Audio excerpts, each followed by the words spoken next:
एक गांव में हरिया अपने परिवार के साथ रहता था। उसके परिवार में उसकी पत्नी और बेटी पिंकी थी। एक सुबह जब हरिया लौटकर नहीं आया तो पिंकी ने अपनी माँ से कहा, माँ, पिताजी क्यों नहीं आए? अब तो सुबह हो गई। आपने कहा था पिताजी रात में ही आ जाएंगे। मुझे भी समझ नहीं आ रहा बेटी, क्यों नहीं आए तुम्हारे पिताजी? तभी वहां पर हरिया आ गया। हरिया काफी ज्यादा थका हुआ था, जिसे देखकर चंपा ने कहा, अजी, आपको इतनी देर कहाँ लग गई? कल के गए हुए आज सुबह लौट रहे हैं। आपने तो कहा था आप मजदूरी करने जा रहे हैं। हाँ, मजदूरी करने ही गया था। क्या है कि एक जगह काम बड़ा अच्छा मिल गया, तो दिन रात काम किया, खूब मेहनत करके। अच्छा, ये लो, 1000 रुपया लो। 1000 रुपए देखकर चंपा की आंखों में आंसू आ गए और बोली, आपने इतनी मेहनत की और सिर्फ 1000 रुपए मिले? अरे तो चंपा, मजदूरी में बस इतने ही रुपए मिलते हैं। हाँ, ये तो आप ठीक कह रहे हैं। हम मजदूरों की कोई जिंदगी ही नहीं होती।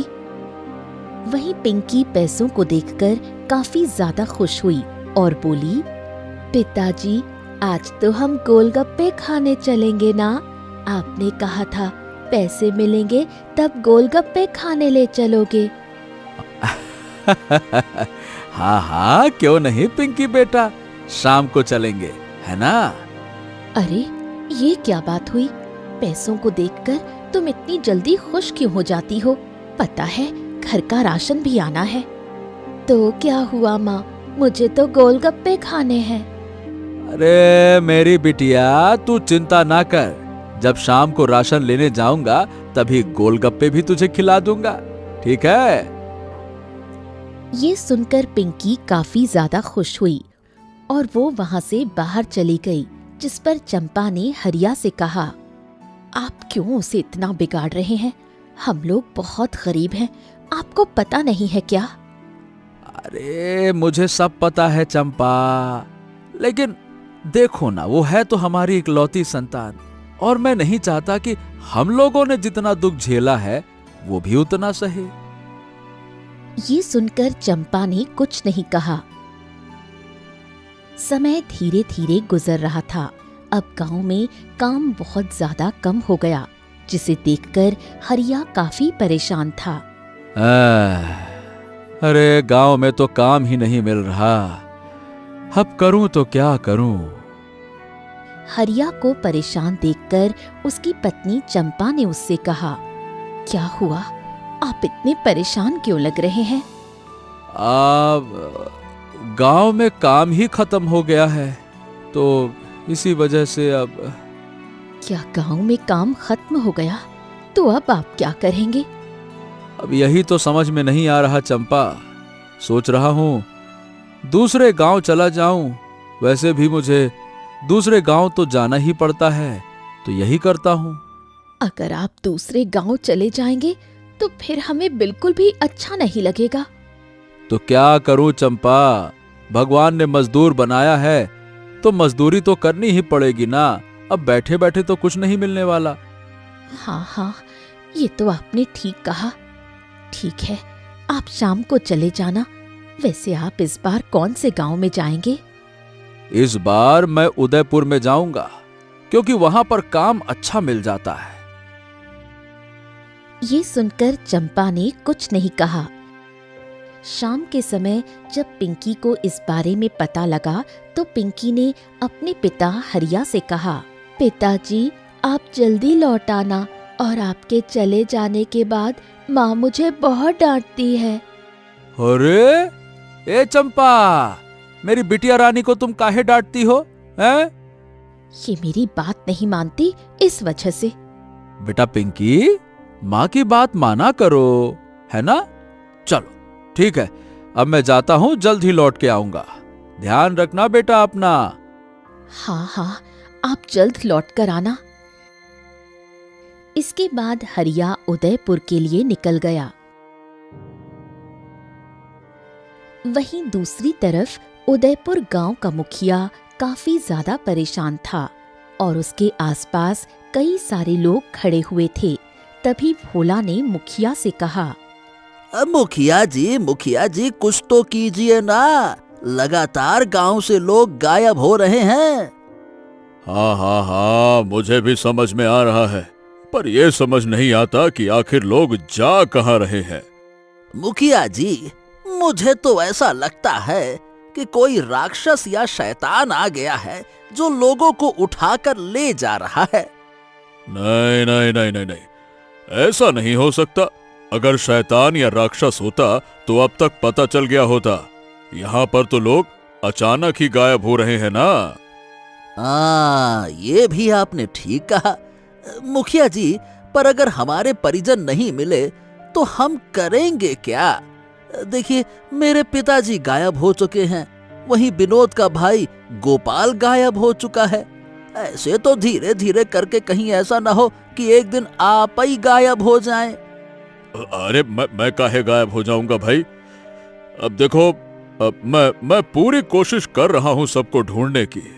अब मैं क्या करूं मुझे भी समझ नहीं आ रहा। कोई सुराग भी नहीं मिल रहा कि आखिर वो लोग गए कहां हैं, अचानक से गायब कैसे हो गए। ये सुनकर गांव वाले भी काफी ज्यादा परेशान हो गए। वहीं हरिया भी उसी गांव में आ गया। गांव में आने के बाद उसने काम मांगना शुरू कर दिया तो देखा उदयपुर के हालात काफी ज्यादा खराब थे। वहां पर लोग काफी दुखी थे, जिसे देखकर वो हैरान हो गया। अरे, यहाँ पर लोग इतने दुखी क्यों हैं? आखिर ऐसा क्या हो गया? हरिया काफी ज्यादा हैरान था। तभी उसे भोला मिल गया। भोला को देखकर हरिया ने उससे कहा, राम राम भैया। भैया, ये बताइए कि यहाँ पर सब लोग इतने दुखी काहे लग रहे हैं और काम धंधा इतना बंद क्यों है, जबकि आज से पहले तो कभी ऐसा नहीं हुआ। अब क्या बताऊं भैया, यूं समझ लो कि यहाँ के लोग अचानक से गायब हो जा रहे हैं। इसी वजह से ये सब समस्याएं हैं। क्या अचानक से लोग गायब होने लगे हैं? पर आखिर मतलब कैसे गायब हो रहे हैं? कुछ समझा नहीं। यही तो हमारे भी समझ में नहीं आ रहा है। अब ये सब पता होता तो फिर क्या ही बात होती। और ये समझ लो कि मुझे क्या, गांव में किसी को समझ नहीं आ रहा। मुखिया जी पूरी कोशिश कर रहे हैं पता लगाने की। मुखिया भी अपने घर में काफी परेशान बैठा हुआ था और उसने अपने आप से कहा, ओहो हो, इस तरह तो मुझे हरगिज पता नहीं लगने वाला। ऐसा करता हूँ, गांव में घोषणा करवा देता हूँ कि जो भी इस गुत्थी को सुलझाएगा उसे इनाम मिलेगा, तो शायद पता लग जाए। ये कहकर मुखिया ने पूरे गांव में ऐलान कर दिया। वहीं जब ये घोषणा हरिया ने सुनी तो वो काफी ज्यादा हैरान हुआ और बोला, अरे, मुखिया जी ने तो ये कैसा अजीब सा ऐलान कर दिया, लेकिन क्या सच में इनाम मिलेगा? हरिया को कुछ समझ नहीं आ रहा था और उसने अपने आप से कहा, वैसे भी यहाँ मुझे काम तो मिल नहीं रहा, इससे अच्छा मैं इस गुत्थी को ही सुलझाऊं। अगर सुलझाए लिया तो कम से कम इनाम तो मिल ही जाएगा। वो भोला के पास वापस से आ गया। भोला ने जब उसे देखा तो कहा, क्या हुआ भैया, तुम फिर से मेरे पास क्यों आ गए? मैंने बताया तो यहाँ कोई काम धाम नहीं है। अरे भैया, मैं काम मांगने नहीं आया।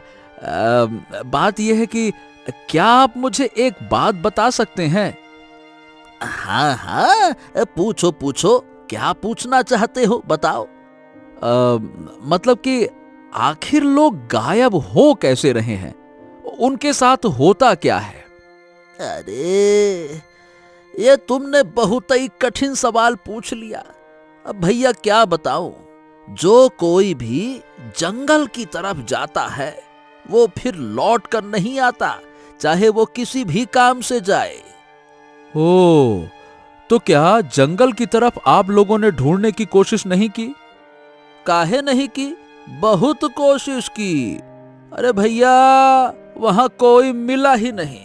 हम लोग इसी वजह से तो काफी परेशान हैं। अब कुछ समझ नहीं आ रहा, क्या बताएं। लेकिन भैया, तुम ये सब पूछ क्यों रहे हो? क्योंकि सुना नहीं, मुखिया जी ने ऐलान किया है कि जो कोई भी पता लगाएगा उसे इनाम मिलेगा। हाँ हाँ हाँ, सुना है सुना है। पर भैया, हम लोग तो ढूंढ ढूंढ कर थक चुके हैं। ये बताओ, क्या तुम पता लगाने जा रहे हो? हाँ हाँ हाँ, सोच तो यही रहा हूं। हाँ, ये बड़ी अच्छी बात है भैया। अगर तुमने पता लगा लिया तो मैं खुद स्वयं तुम्हें इनाम दूंगा, क्योंकि मेरे पिताजी भी खो गए हैं और मैं अपने पिताजी से बहुत प्यार करता था। ये सुनकर हरिया काफी ज्यादा खुश हुआ और बोला, हाँ, अगर ऐसी बात है तो मैं जरूर पता लगाऊंगा। हाँ। ये कहकर हरिया वहां से चला गया। ऐसा करता हूं, जंगल की तरफ जाता हूं, क्योंकि वो आदमी तो जंगल की तरफ ही बता रहा था।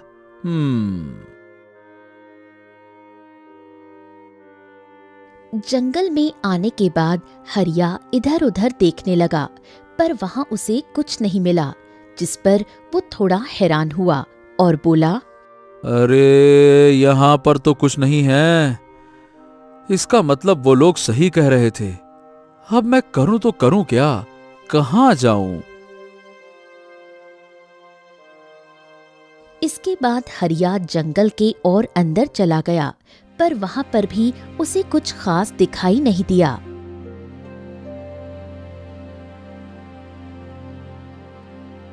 अरे बाप रे बाप, लगता है कि मैंने यहाँ आकर गलती कर दी है। यहाँ पर तो कुछ भी नहीं है। इससे अच्छा मैं यहाँ से चला जाऊं। क्यों अपनी जान खतरे में डालूं? क्योंकि जंगल में तो बहुत सारे जंगली जानवर होंगे। हे भगवान, मैं कहाँ फंस गया अब। ये कहकर वो वहां से जाने लगा।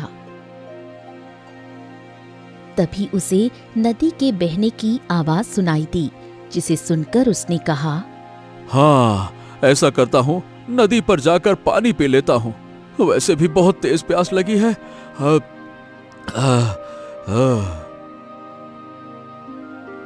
ये कहकर वो नदी पर पानी पीने के लिए आ गया।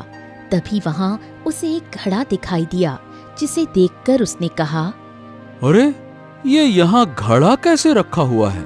ओह, जरा देखूं तो इसमें है क्या? ये कहकर जैसे ही वो घड़े के पास गया और उसमें जाकर झांका, अचानक से एक दिव्य शक्ति ने उसे घड़े के अंदर खींच लिया और अगले ही पल वो एक रहस्यमयी दुनिया में आ गया, जिसे देखकर हरिया काफी ज्यादा हैरान हुआ और बोला, अरे बाप रे बाप, ये क्या है? ये आखिरकार मैं कहाँ आ गया? ये कौन सी दुनिया है? ये तो कोई गांव लग रहा है। अरे, ये लोग इतने दुखी क्यों लग रहे हैं? आखिर ये गांव है कौन सा? तभी वहां पर एक बुढ़िया आई और हरिया को देखकर काफी ज्यादा खुश हुई। आखिरकार, चलो एक और शिकारी आ गया। आओ आओ, तुम्हारा मेरे गांव में स्वागत है। ए काकी, तुम हो कौन? और ये तो बताओ, ये सब इतने दुखी क्यों लग रहे हैं? अरे, इन सबको छोड़ो, आओ आओ, तुम आज से यहीं रहोगे। क्या? यहाँ पे मैं रहूंगा? नहीं नहीं नहीं नहीं, ये तुम क्या कह रही हो? मैं यहाँ नहीं रहूंगा। देखो काकी, मुझे यहाँ से बाहर निकालो। मैं यहाँ नहीं रहना चाहता। अब तुम यहाँ से कहीं नहीं जा सकते। अब तुम यहीं पर रहोगे। ये सुनकर हरिया काफी ज्यादा परेशान हो जाता है। तभी उसके पास गोपाल आता है और कहता है, अब तुम यहाँ से नहीं जा सकते। हम लोग भी इस गड्ढे में फंसे हुए हैं। ये सब सुनकर हरिया को समझ आ जाता है जो लोग भी उदयपुर से गायब हो रहे हैं वो सब इस घड़े में आकर फंस जाते हैं। इस पर हरिया गोपाल से कहता है, पर आखिर ये बुढ़िया ऐसा कर क्यों रही है? क्योंकि ये अपना अलग गांव बसाना चाहती है, इस वजह से ये हम लोगों को यहाँ रखना चाहती है। क्या अपना अलग गांव बसाना चाहती है? पर ऐसा क्यों? अब ये तो हमको भी नहीं पता। हम लोग यहाँ से निकलने की बहुत कोशिश कर रहे हैं पर निकल ही नहीं पा रहे। क्या निकल नहीं पा रहे? पर मतलब कोई ना कोई तो तरीका होगा ना? नहीं नहीं नहीं नहीं नहीं, कोई तरीका नहीं है। अगर कोई तरीका होता तो हम लोग यहाँ से आजाद ना हो जाते। ये सुनकर हरिया काफी ज्यादा परेशान हुआ। उसे कुछ समझ नहीं आ रहा था। वहीं बुढ़िया काफी ज्यादा खुश थी, जिस पर हरिया अपने आप से बोला, ये आखिरकार बुढ़िया इतनी ज्यादा खुश क्यों है? मुझे पता लगाना होगा। इसके बाद वो बुढ़िया के पास आया और बोला, तुम इतनी ज्यादा खुश क्यों हो और हमें यहां से जाने क्यों नहीं दे रही हो? नहीं नहीं, अब तुम कहीं नहीं जाओगे। मैं अपना खुद का गांव बसा रही हूँ। क्या क्या तुम अपना खुद का गांव बसा रही हो? पर क्यों? और तुम ऐसा कर क्यों रही हो जबकि बाहर कितने अच्छे अच्छे गांव तो बसे हुए हैं पहले से? नहीं नहीं, मुझे अपना गांव बसाना है और अब तुम सभी यहीं रहोगे। ये सुनकर हरिया काफी ज्यादा परेशान हो गया। उसे तो कुछ समझ ही नहीं आ रहा था वो क्या करे। हे भगवान, अब मैं करूं तो करूं क्या? मैं यहां आकर बड़ी मुसीबत में फंस गया हूं। हाँ।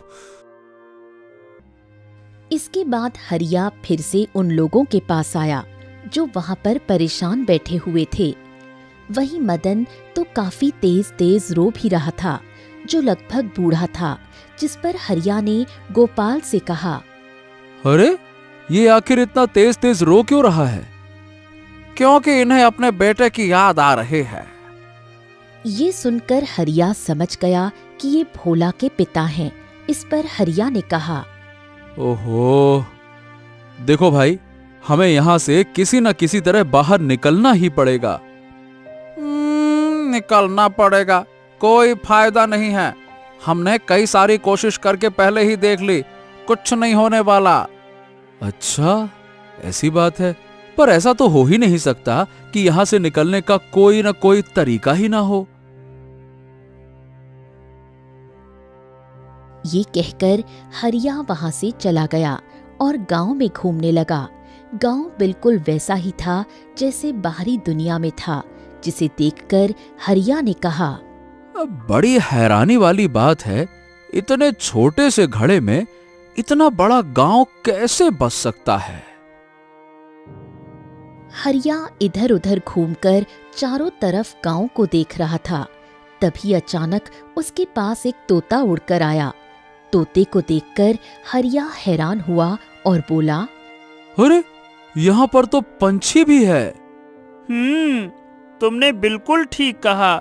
मुझे यहाँ पर कैद कर लिया गया है। मैं यहाँ से बाहर जाना चाहता हूँ। हाँ, लेकिन यहाँ से बाहर जाए तो जाए कैसे? बुढ़िया तो हमें बाहर जाने ही नहीं दे रही। मुझे पता है, ये बुढ़िया तुम्हें इस तरह से बाहर नहीं जाने देगी। ओह, तो क्या कोई तरीका है क्या जिससे हम लोग बाहर जा सकें? हाँ, एक तरीका है। अगर तुम्हें बुढ़िया का डंडा मिल जाए तो। क्या? बुढ़िया का डंडा मिल जाए? पर बुढ़िया के डंडे से होगा क्या? अगर तुम्हें बुढ़िया का डंडा मिल जाएगा तो फिर मटके के भीतर से तेज तेज मारो, जिससे मटका फूट जाएगा और तुम लोग आजाद हो जाओगे। ये सुनकर हरिया काफी ज्यादा हैरान हुआ और बोला, ओह, और तुम्हें कैसे पता ये? क्योंकि मैं बुढ़िया का वफादार हूँ, पर अब मैं यहाँ रहकर काफी तंग आ चुका हूँ। मुझे भी बाहरी दुनिया देखनी है। इस घड़े में बस इतनी सी तो दुनिया है, इसी वजह से मैं यहाँ से बाहर निकलना चाहता हूँ। ये सुनकर हरिया काफी ज्यादा खुश हो गया और बोला, हाँ, तुम्हारा बहुत बहुत धन्यवाद। अब आखिर मैं उस बुढ़िया का डंडा लूं तो लूं कैसे? सुनो, अगर तुम्हें बुढ़िया का डंडा चाहिए तो उसके सोने का इंतजार करो, क्योंकि बुढ़िया तभी अपना डंडा छोड़ती है। ये सुनकर हरिया सोच में पड़ जाता है और इसके बाद वो गोपाल और मदन के पास आता है, जिस पर मदन कहता है, अब मैं यहाँ से बाहर कैसे जाऊं? मुझे अपने बेटे की याद आ रही है। देखिए, आप चिंता मत कीजिए, मैं आपको बाहर निकाल लूंगा। ये सुनकर मदन और गोपाल काफी ज्यादा हैरान हो गए, जिस पर गोपाल ने कहा, हाँ, क्या बात कर रहे हो? आखिर तुम हमें कैसे बाहर निकालोगे? इसके बाद हरिया ने उन्हें सारी बात बताई, जिसे सुनकर गोपाल काफी हैरान हुआ और बोला,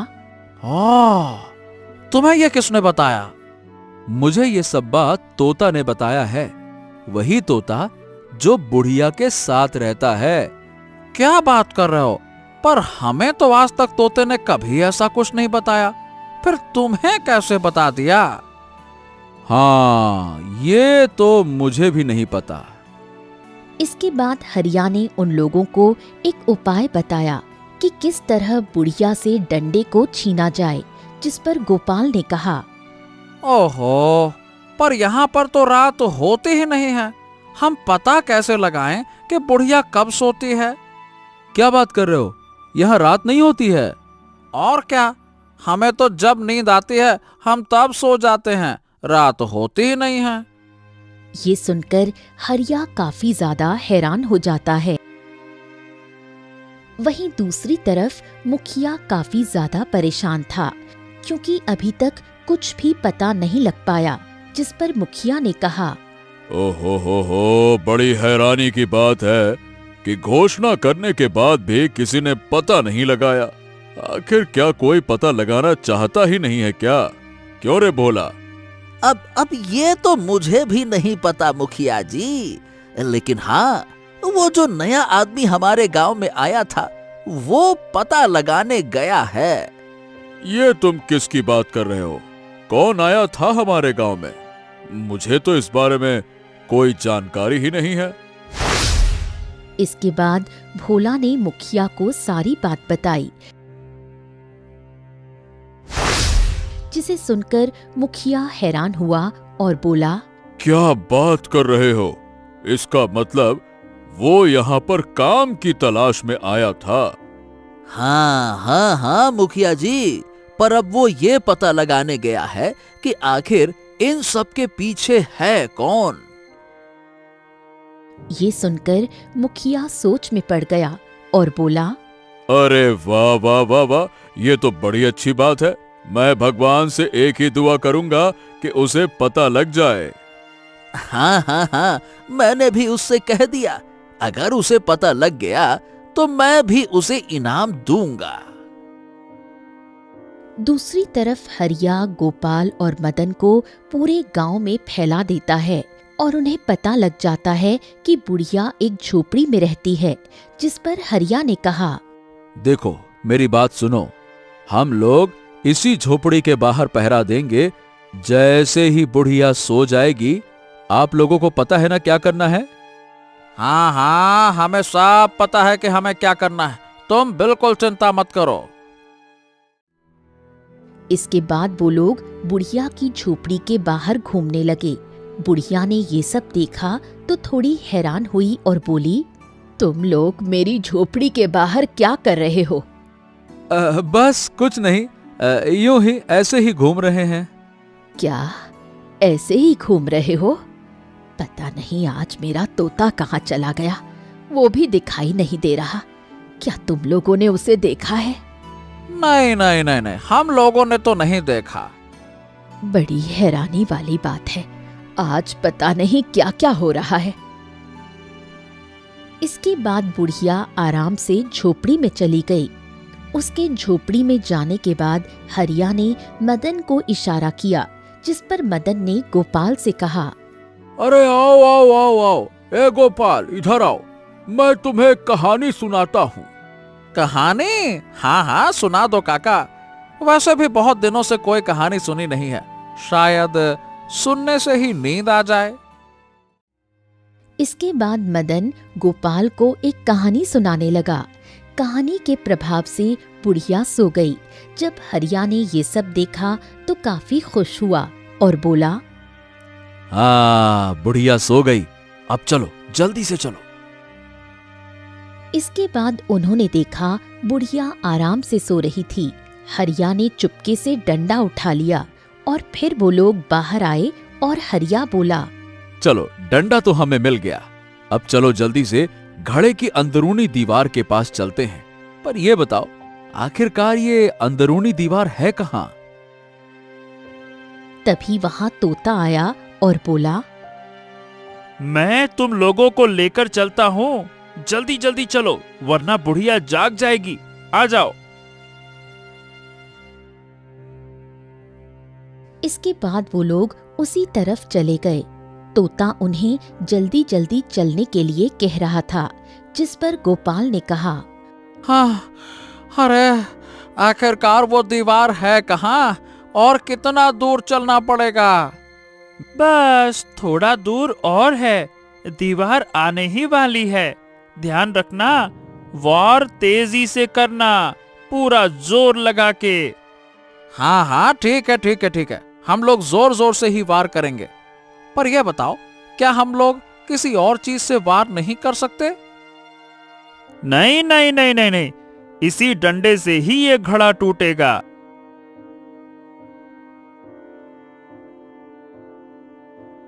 और फिर वो लोग बातें करते करते दीवार के पास आ गए।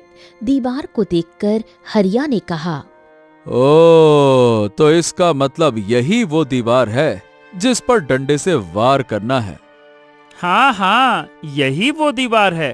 अब चलो जल्दी से वार करो, इससे पहले कि बुढ़िया आ जाए। हाँ हाँ, तुम चिंता मत करो, बुढ़िया नहीं आ पाएगी। अब देखो मेरा कमाल।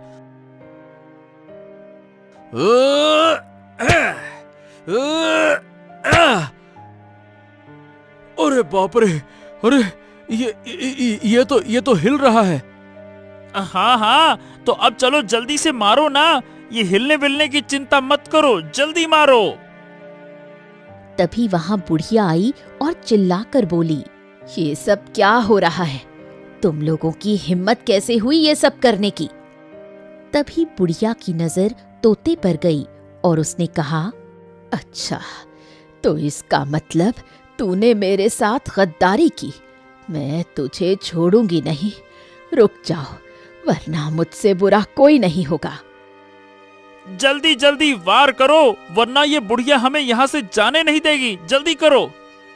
हाँ, तुम चिंता मत करो, मैं जल्दी जल्दी ही डंडा मार रहा हूँ।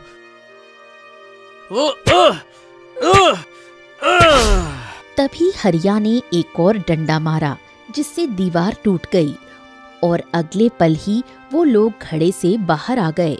जब वो लोग बाहर निकले तो उन्होंने देखा घड़ा टूट चुका था, जिसे देखकर बुढ़िया जोर जोर से रोने लगी। नहीं, ये क्या हो गया? मेरा घड़ा कैसे टूट गया? जैसे तैसे तो मैंने इस जादुई घड़े को बनाया था, मैं तुम लोगों को छोड़ूंगी नहीं। वहीं घड़े से बाहर आने के बाद वो लोग काफी ज्यादा खुश हो गए।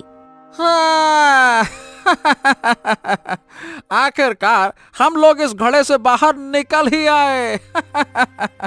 हाँ, अब मैं अपने घर जा पाऊंगा। धन्यवाद हरिया, धन्यवाद। हाँ हाँ हाँ हाँ, आप लोग अब चिंता मत कीजिए और इस बुढ़िया को मुखिया के पास लेकर चलिए। चलिए। हाँ हाँ हाँ हाँ, ये तुमने बिल्कुल ठीक कहा। अब मुखिया ही इस बुढ़िया को दंड देंगे। चलो। नहीं नहीं, मैं कहीं नहीं जाने वाली, छोड़ दो मुझे, वरना मैं तुम लोगों को मार डालूंगी। अरे जाओ जाओ जाओ, अब तुम हमारा कुछ नहीं कर सकती बुढ़िया, क्योंकि तेरा जादुई मटका ना टूट गया है। इसके बाद लोगों ने बुढ़िया को पकड़ लिया और पकड़कर मुखिया के पास आ गए। मुखिया ने जब खोए हुए लोगों को देखा तो वो काफी ज्यादा खुश हुआ और बोला, अरे आप लोग यहाँ। तभी मुखिया की नजर बुढ़िया पर गई। बुढ़िया को देखकर वो काफी हैरान हुआ। अरे ये बुढ़िया आप लोगों के पास क्या कर रही है? मुखिया जी, इसी बुढ़िया ने लोगों को कैद कर लिया था। जो जंगल से गायब होते थे ना, इस बुढ़िया के कब्जे में रहते थे, वो भी एक जादुई घड़े में। क्या? जादुई घड़े में? ये तुम क्या कह रहे हो? मैं बिल्कुल ठीक कह रहा हूं। अगर आपको मुझ पर यकीन ना हो तो आप बाकी के गांव वालों से पूछ सकते हैं। हाँ हाँ, ये बिल्कुल ठीक कह रहा है और इन्होंने ही हमें आजाद कराया है। अगर ये आज नहीं होते तो हम लोग कभी भी उस जादुई मटके से आजाद नहीं हो पाते। इसके बाद गोपाल ने उन्हें सारी बात बताई। तभी वहां पर भोला आ गया। भोला ने जब अपने पिता को देखा तो वो काफी ज्यादा खुश हुआ और बोला, पिताजी, पिताजी, मुझे तो यकीन ही नहीं हो रहा कि मैं आपको सच में देख रहा हूँ। मैं तो सोच रहा था कि मैं अब आपको कभी देख नहीं पाऊंगा। पिताजी, पिताजी। वहीं अपने बेटे को देखकर मदन भी काफी ज्यादा खुश हुआ, जिस पर भोला ने हरिया से कहा, हाँ, तुम्हारा बहुत बहुत धन्यवाद मित्र। मुझे नहीं पता था कि तुम वाकई में करके दिखा दोगे।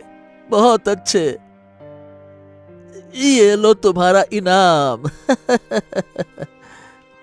इसके बाद भोला ने हरिया को इनाम दिया, जिसे देखकर हरिया काफी ज्यादा खुश हो गया।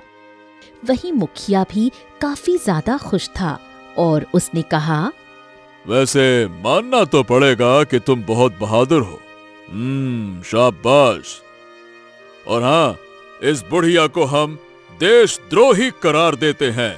इस बुढ़िया से आज के बाद कोई भी कोई मतलब नहीं रखेगा। बस यही हमारा फैसला है। ये सुनकर बुढ़िया काफी दुखी हुई और वहां से चली गई। वहीं मुखिया ने हरिया से कहा, बहुत अच्छे।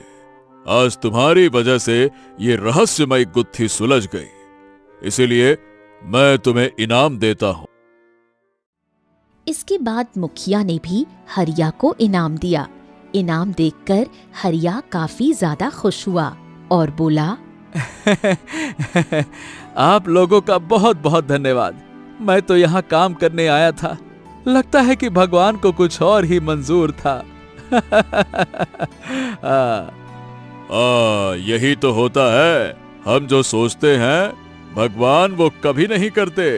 भगवान वो करते हैं जो हमारे लिए अच्छा होता है। आप बिल्कुल ठीक कह रहे हैं मुखिया जी। चलिए अब मुझे चलना चाहिए। प्रणाम। ये कहकर हरिया वहां से चला गया। वहां से आने के बाद हरिया सीधा घर आया। जब उसकी पत्नी चंपा और बेटी ने हरिया को देखा तो वो काफी ज्यादा खुश हुए और पिंकी ने कहा, पिताजी आप आ गए। मुझे तो यकीन नहीं हो रहा, आप तो बस 1 हफ्ते में ही लौट आए। अरे हाँ बेटा, आ गया। इस बार क्या है कि जल्दी काम खत्म हो गया तो बस आ गया। और हाँ बेटा, अब मैं कहीं नहीं जाऊंगा। ये सुनकर वो दोनों काफी खुश हुए। क्या इसका मतलब आपको यही गांव में काम मिल गया? नहीं चंपा, गांव में काम नहीं मिला बल्कि इनाम मिला है, इनाम। इसके बाद हरिया ने उन दोनों को सारी बातें बताईं, जिसे सुनकर वो दोनों काफी हैरान हुईं और चंपा ने कहा, तो अब आप क्या करेंगे? हाँ, अब मैं यहीं पर एक बहुत अच्छी दुकान खोलूंगा और आराम से अब तुम लोगों के साथ रहूंगा। अपनी बिटिया रानी के साथ। क्यों पिंकी, आजा बेटा, आजा आजा। ये सुनकर चंपा और पिंकी काफी ज्यादा खुश हो जाते हैं और फिर हरिया अपने परिवार के साथ आराम से रहने लगा।